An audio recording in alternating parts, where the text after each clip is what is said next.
Chapter 19. The wound sealed, but she already knew it would never go away.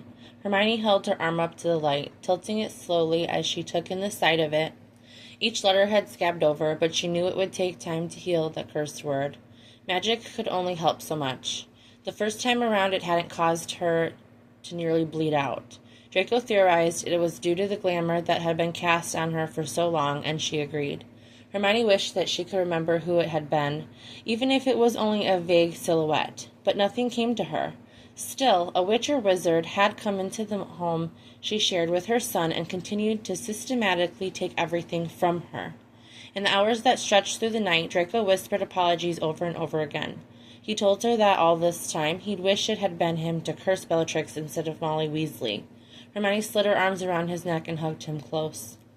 She was glad he'd never gotten the chance. There was no question of his ability to do it, she knew that, and he would have possibly spent time in Azkaban instead of ultimately finding her. She squeezed over to make room for him, and they laid side by side on the couch. He told her about his career as an Auror, his flat with Harry, and then how he'd looked for her everywhere. In every city. Draco ran his fingers over her forearm while meeting her eyes. Potter enabled me at first. He wanted to find you alive as much as I did, but time went on, and he eventually told me I was only hurting myself. You were. Hermione snuggled closer to him, carefully not to reopen the wound so quickly after unwrapping it. But I'm thankful for that, even though it must have caused you so much suffering. I always thought your behavior was strange when you first met me, but now it makes sense. You told me you weren't brave. Hermione snorted. That's all you took out of that meeting? I vomited all over Potter's shoes in the forest when we left. It took everything in me not to rush back to you, but the healer had already told us how dangerous it would be to tell you anything. She brushed strands of hair from his forehead. But you came back for us. There was never a question whether I would. Early morning light trickled into the room. Scorpius would still be asleep, but he would wake soon, and they would have to confront all that had happened together. Tell me about being an Auror. What made you choose to sign up? His lips curved into a pretty smile that she'd missed so much. Lucius wanted me to start paving a way through politics to reclaim our previous friendships, but I knew that wasn't an option for me. Potter and Weasley had already made up their minds to skip another year of Hogwarts by enlisting in the Aurors, and I knew that I wasn't strong enough to go back to Hogwarts. Where I disappeared? Yes, exactly. I never wanted to become an Auror, but I suppose as a child I didn't have much time or opportunity to imagine being anything I wanted to be. I followed those two instead. Not to mention, training lasted 3 years, so it left my father very little time to harass me. Not that he didn't try. Hermione snickered. You and Ron, We're friends, Draco nodded. Don't ever tell him I said that, because he'll never let me live it down. I let him think I only tentatively tolerate him. Ah, so it's just like I expected. Do you like it? Being friends with Weasley? Not always. Hermione barked a laugh, and her fingers tightened in his jumper. No, I meant being an Auror. He known that. Draco had just wanted to make her laugh, and Hermione knew it too. Yes, I love it. Now that I've done it, I can't imagine doing anything else. A weight settled on her chest, and she sighed. I should have told you I was pregnant. Draco stiffened. At the moment, I'm not sure I have the moral ground to accuse you of anything. Don't be ridiculous. If you'd told me anything, I probably would have lost my mind. It's hard to be angry with you for that. This is different, and you are all allowed to be angry. Raking his fingers through his hair, Draco shook his head. It's years too late to be angry. Even when I realized you'd had my son, I wasn't angry. I have to admit, though, I don't understand it. Well, when a mommy and daddy love each other very much, Hermione squealed when his fingers brushed her sides. I don't need the talk, Granger. Maybe a demonstration, then. She sounded breathless and couldn't quite believe it in her voice. Sorry, this is meant to be a serious conversation.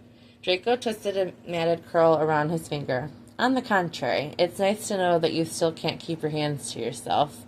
He certainly wasn't wrong. I was pregnant when I was in the Malfoy Manor, when she carved into me like an animal. His reaction was what she'd expected. Draco's breathing hitched, and his eyes widened as quickly as they drew back. What? The terrible laugh still rattled in her mind. You knew when you left? When you broke into Gringotts? She nodded. Sweet mother of fuck, what were you thinking? Pulling herself up, Hermione sat cross-legged and stared back at him. As much as she needed to be skin to skin with him, she'd never admit everything if he was so close. I didn't know what to think. My cycle was late. Ron and Harry were outside the tent when I performed the charm. I didn't tell either one of them. I knew if I did, none of you would ever let me out of the safe house. Draco looked so fucking hurt that it broke her heart. If you had trusted me, you wouldn't have been in that courtyard. Don't blame me for something Bellatrix did to us. His lower lip wobbled, and it was so clear where Scorpius had inherited his mannerisms from. Only instead of it being due to tears, it was all anger. If you had told me, you would have never been there. You wouldn't have been tortured, Hermione. I could have kept you safe. I'm sorry I lied to you, Hermione whispered. She met his gaze, even as it cut her deeply. But if I had to go back, I'd do everything the same. I fought for the world I wanted our son to live in, the one where you could love me. Was he robbed of that chance? Absolutely, but it doesn't make my own sacrifices void. You don't need to tell me how dangerous it was for me to be tortured while... A choke wormed its way free, and she dropped her head in her hands. Granger, his anger wasn't gone, but it was simmering. I laid on that floor for what felt like hours, Draco. I wondered if it was going to kill him before he had a chance to live. My occlumency shields were strong. The reason she discovered the truth was because she dragged that knife over my stomach, and my shirt with it, and they splintered. Her fingers shook as she tightened her hands into fists. You don't have to relive this. I had no right. Of course you have a right. I almost killed our son, Hermione spat. If it weren't for Dobby, we would have both died. I chose to lie to you, and God, the guilt ate me alive. I had no idea what would happen. I wanted to be at your side until the end, whatever end it could have been. He closed the gap between them by crawling forward. She reached for him, running her thumb over his cheekbone. I can't believe you're here. Draco's lips met hers, and she pulled him to hover over her. We shouldn't do this. You're healing. Still, he allowed her to tug his shirt over his head. He reached for the shirt he'd loaned her, sliding his hands against her bare skin. Did you mean what you said? His stare flickered to hers. What? That you loved making up with me. Did you mean it? Hermione's stomach flipped, his features softened. Draco. The front door slammed open and she shoved him off of her. Draco landed on the floor with the painful thud and rubbed the back of his head. Whoever it is, don't come in here. Hermione laughed lightly. We can finish this later. She wore long sleeves. The moment Scorpius was through the doorway, he rushed into her arms, and she crouched down to scoop him up. Good morning. You okay? Hermione wasn't surprised those were the first words out of his mouth. They sat on the floor, and he reached for her again, sliding his arms around her back. Mom?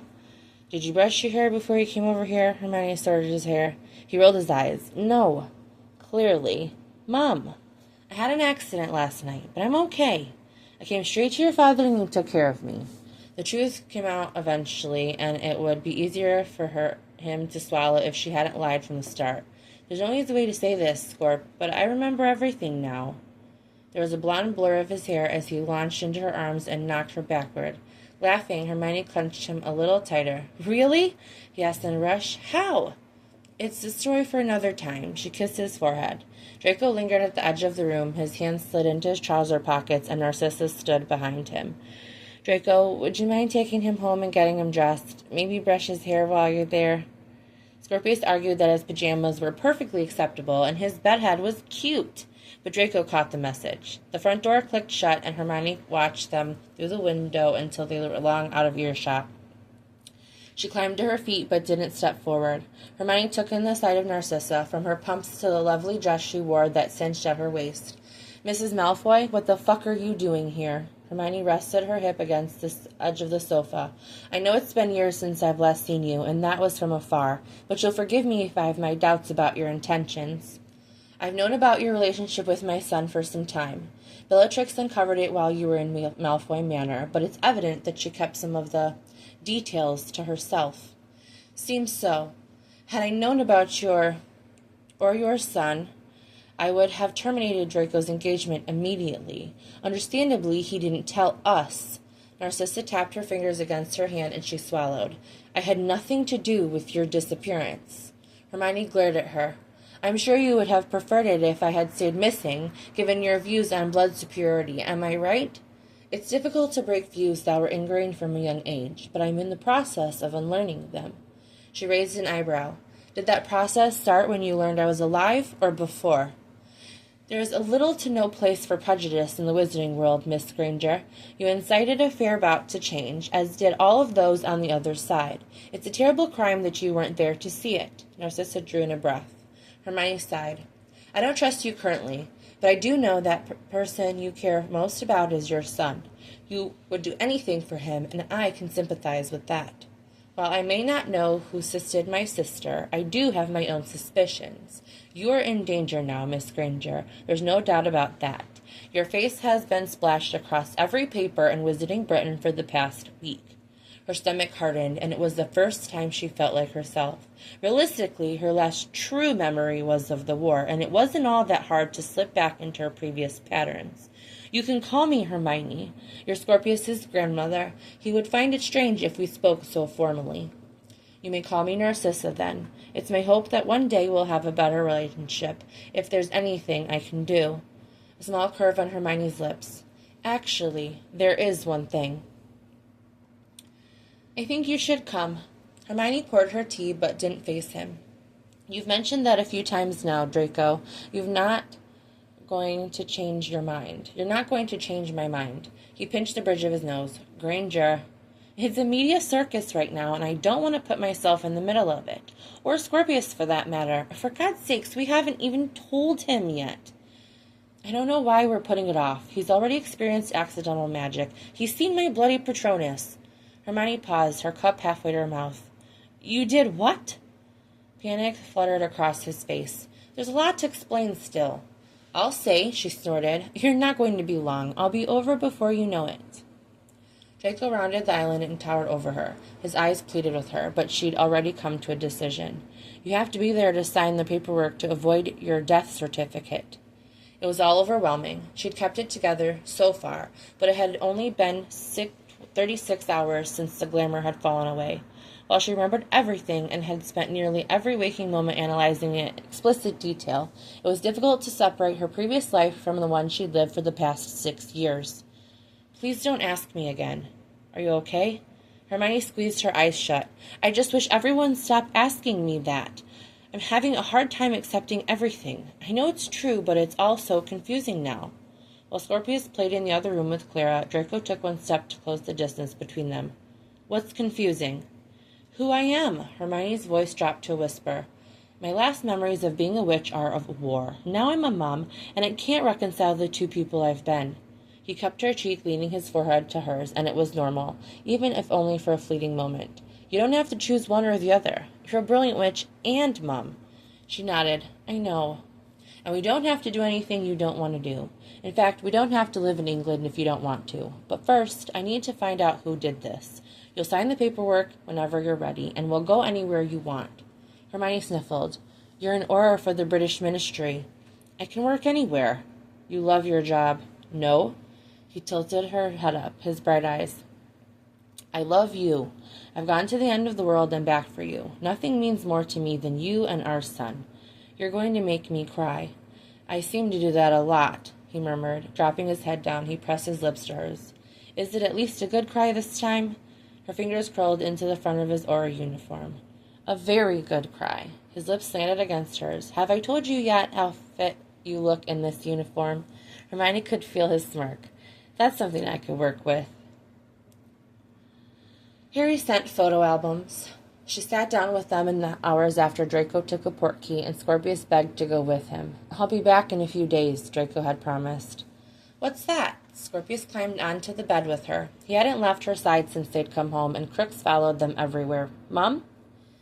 She was still searching for the right way to tell him the truth about magic, herself, and the fact that Draco was truly his father in every way. An old friend sent photographs to me to look through. Would you like to see them? Scorpius bobbed his head and snuggled into her side. He ducked his head under her arm, and Crooks curled up in his lap. Is that you? He pointed to a petite witch with unruly hair. It is. I was just a little older than you when this was taken. I was 11. Hermione knew that there had been no photographs taken in Hogwarts. She would have figured it out for herself, but Harry had mentioned in his letter that he'd spent months sifting through his memories with an attending healer so they could be copied into the book he'd sent. And once the news had broken, he'd done the same with Ron and anyone else who'd known her. Luckily, he didn't ask where she'd gone to school. She imagined it wouldn't be long before it was time to explain fully, but Hermione wanted to have that conversation with Draco by her side. This is Harry, and this one is Ron. Hermione pointed them out, tilting the book for him to see. They're my best friends. Why didn't they come? They had their reasons, Hermione smiled. I know it doesn't make sense right now. Is that Crooks? Scorpius pointed. Sure enough, there he was, sitting at her feet in the Gryffindor common room. How did he find us? Hermione's eyes watered. Maybe it was magic. Well, there was a legitimate answer to that question, and she intended to find out. Scorpius's eyes widened. Magic? He repeated. Is magic real? The tiniest bit of fear wormed its way onto his face. That's just a story. Her lips quirked up into a smirk. The stories are real, and I'll tell you all about them. Mom, Draco, can you do what Draco can? Littlefinger's gripped her arm. I can do it better. Just let me get a wand first. It wasn't exactly the way she'd intended to broach the subject, but he didn't ask anything else. Scorpius seemed to realize the world was so much bigger than he'd ever known. In the living room, Scorpius laid on the floor with one of the albums flipped open in front of him. Hermione could see him from the kitchen as he flipped the page. In the 3 days since Draco had returned to the Ministry, Scorpius had constantly pored over images of memories that felt like they didn't truly belong to her. She hadn't returned to work. Hermione didn't imagine she would ever return to the quiet bookshop where she'd shared most of her days with Victoria. She knew that eventually she would want to return with Draco, even if she hadn't told him. Their son would get his letter, and she couldn't entertain the thought of sending him to any school other than Hogwarts. Certainly not Durmstrang. It would be something to discuss with Draco when he returned tomorrow. Mom, did you go to school with Dad? Hermione cursed under her breath, but as she started to admit that yes, she had, her blood ran cold. She glanced around, her hand inching toward the knife block. Scorpius, get in here now. She rushed from the kitchen before he'd even been able to climb to his feet. Mum, his eyes dropped to the large knife in her hand. What's going on? The words shifted, and she looked to the windows as if she were going to see someone. Stay behind me. They dropped completely, and Hermione could feel them as they fell away. She'd always felt it, but due to the curse, she'd never been able to recognize them for what they were. Until now. 2 men entered through the front door, and her fingers tightened around the handle. Quicker than she could follow, one apparated behind her and locked his arms around her. She struggled. She managed to cut his forearm, but he struck her across the face, and the knife tumbled from her grip. Hot air fanned over her neck as he twisted her wrists and threw her to the floor. The back of her skull cracked on impact. His partner grabbed Scorpius by his hair, threading his fingers through the strands as he ripped him upward. Hermione drove her fist between his ribs and brought her knee up swiftly so it landed against his groin. Stay away from my son. I'll fucking kill you, she growled and spit in his face. Confundus. A hand caressed the side of her face. Scorpius screamed for her, but she couldn't move. She needed to move, but he'd petrified her. Hermione knew to be scared. She didn't have a wand, and even if she did, she wasn't sure magic would come so easily to her yet. Don't worry about him. The man holding Scorpius laughed. He'll be with family. They're kind enough to take in half-blood, even with a muggle-born mother. Scorpius' scream split the air. Confused as she was, Hermione watched books fly off the shelf. They pelted the man hovering over her, and his weight disappeared as 2 cracks signaled their escape. Scorpius? He dropped his knees beside her, sobbing openly as he buried his face in her chest. Mummy, they'll come back. A vicious crack vibrated the air, and she felt the floorboards below her move with the rest of the foundation. Daddy, please, you have to help. Arms slid under her back, and she could just make out the shape of him as his head blocked out the light over them. Did you apparate from England? She wheezed. Voices filled the air. Who are they? Scorpius whispered. The cavalry, Draco muttered.